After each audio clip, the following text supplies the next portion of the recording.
So what are some of your experiences? So while we are getting into our session today, I just wanted to share some of my experiences with you all.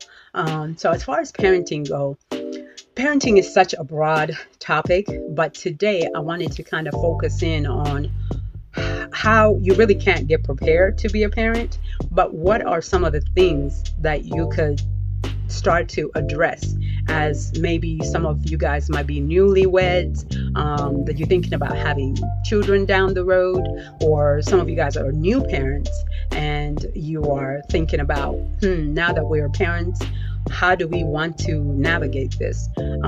There's so many different scenarios out there. So some of our experiences, my husband and I, were before we even had children. We did have a chance to be just us together. One of these days I'll tell you our interesting story about how we met.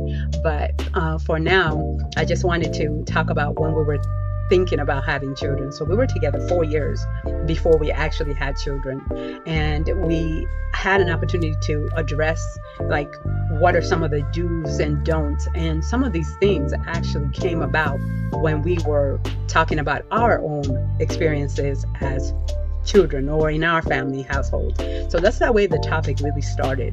So my husband ended up sharing his experiences with the things that he liked, things that he did not like about his parents, and his dynamic when he was younger. And I did the same. I also shared with him about things that happened in my childhood in our home that I enjoyed, and in things that I didn't. So after we talked about that, this is how we came up with what we are going to do as parents. So before we had the 4 children that we have, we actually talked about things like, how do we prepare for during the pregnancy?